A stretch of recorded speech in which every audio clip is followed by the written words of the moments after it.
So this is the closest view as yet out of the three shots, out of the three venues we've picked.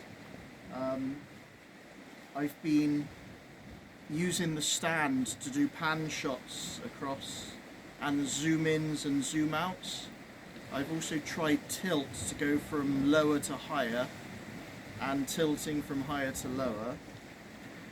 And at the moment I'm just capturing stock footage with the movement of the water because the tide is in at the moment, so there's some interesting motion. There's no rain, which is good, so with the risk assessment side of things there's been no trip hazards or any dangers there, so it's been a good day to get some test footage. So what I'm doing is capturing as much as I can around this area.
Okay, so after three different spots, this is the fourth and final spot to do some screen tests, test footage, stock footage, excuse me, maybe even some B-roll, get some general atmosphere.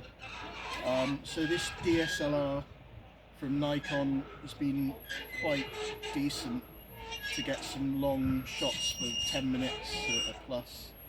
And the main thing now is we're at a high point up the hill, up the steps. So the lower shots were down the bottom. We've done some medium shots close up. And this lens is, it says 18 to 55 millimeters. So it isn't zooming in very close, but it is doing some general shots which I think are called maybe landscape type shots of the whole area. So hopefully this will help give some footage to complement the narration as it goes along. And so I'm going to do some final high shots with some panning, maybe some tilting, but mainly just zooming in and zooming out and capturing some atmosphere. Right.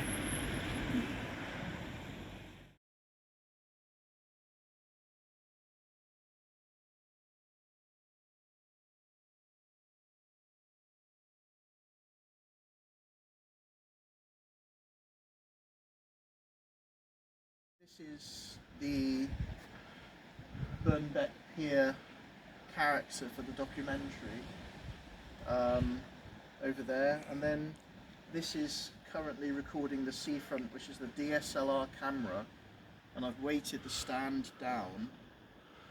So this is going to be test shots. So these test shots, I'm going to do these test shots for 30 seconds and then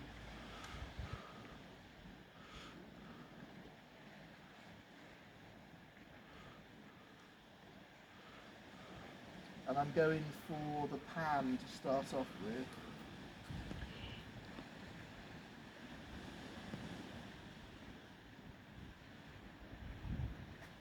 And then just trying to get the camera in focus and frame the shot. So this is a good, hopefully beginning test shot. So thanks for that.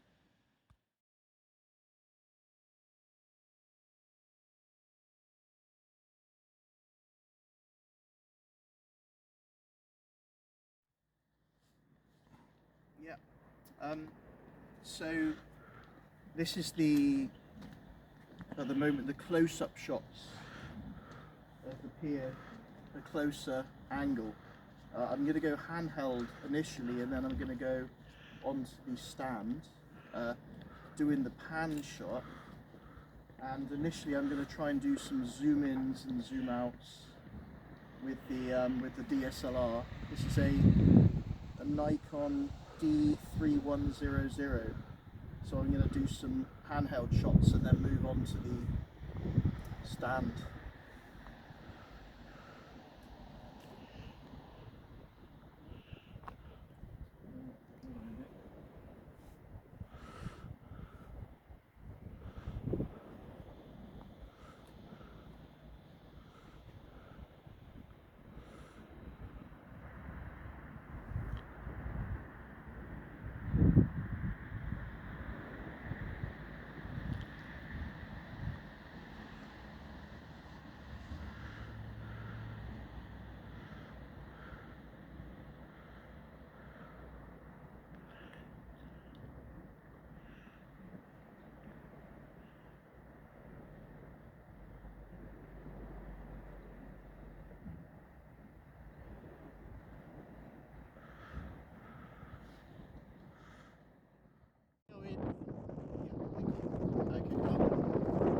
So this is a alternative angle of the old pier. So this is the old pier in the distance, and the lens I've got is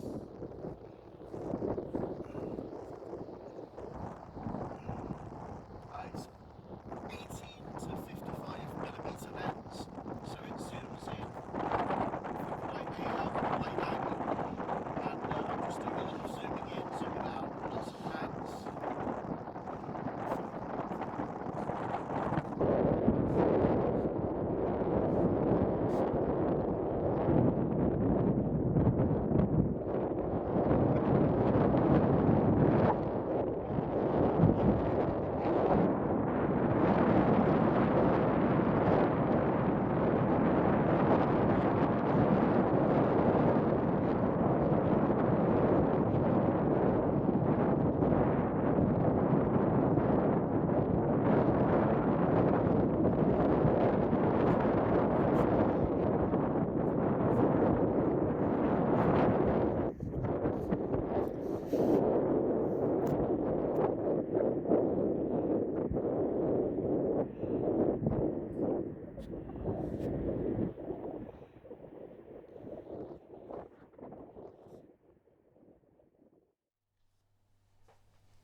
Testing and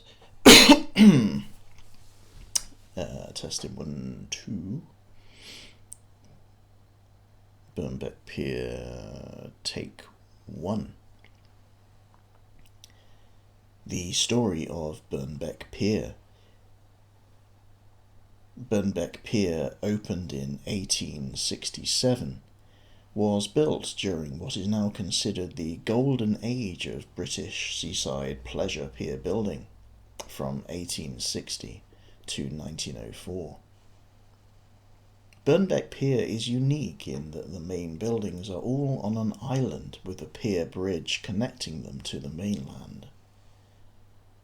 Designed by Eugenius Birch, who was also responsible for designing 14 other piers around the British coast, including Brighton and Blackpool.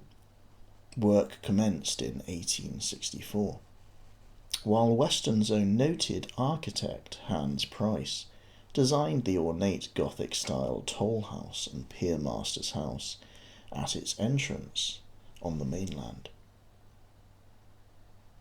On 5th of June 1867, the pier was opened to much fanfare, the town being decorated with banners, flags and floral arches. The day was also declared a local public holiday.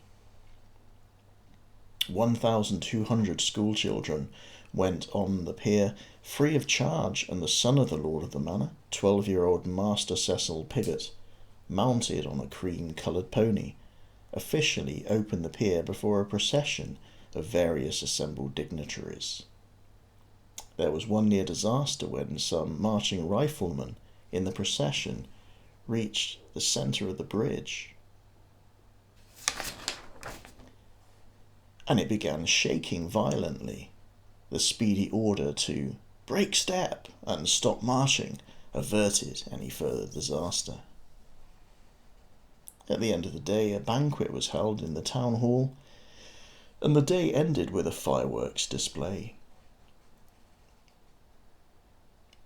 When the pier opened, it only had a small pavilion and a western landing jetty.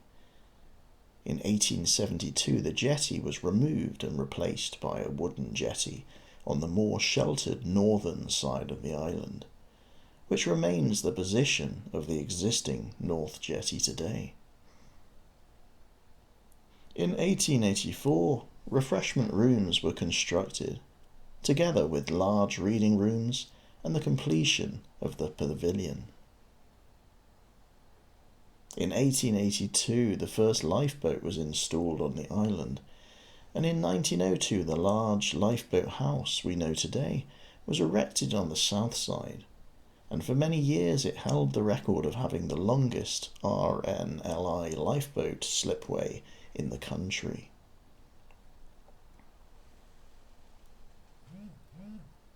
On Boxing Day in 1897, some of the buildings on the island were destroyed by fire, but by July 1898, just 7 months after the fire, new buildings designed by Western architect Laurence Price had been erected. The clock tower was erected in about 1894. Like most piers, Birnbeck had a liberal collection of amusement machines, including a motoscope or what the butler saw machine, considered quite risque at the time. By 1891 it included such amusements as a shooting gallery, merry-go-round, park swings, a theatre of wonders and a licensed bar. Later highly popular attractions included a water chute installed in 1905 and the flying machine or airships. The flying machine consisted of a tall metal pylon from which gondola-style seats were suspended by cables. As the machine began to rotate, the gondolas swung out high above the island and over the sea. There was also a switchback railway previously installed in 1889 and a more short-lived lighthouse helter-skelter in 1907 to 1908. In these Edwardian times, the pier was truly at the peak of its popularity, served both by visitors arriving on the incoming steamers and others coming from the mainland by horse-drawn cab, car, carriage or tram, or by walking along the promenade which terminated near the pier. With the arrival of the new Grand Pier in 1904 on the seafront at Weston, Birnbeck also became known as the Old Pier. Business, not surprisingly,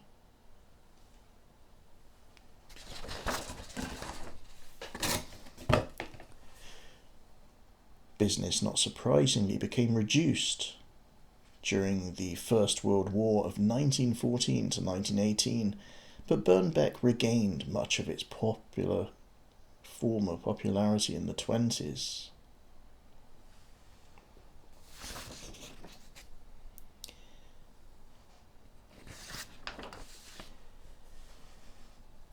Business, not surprisingly,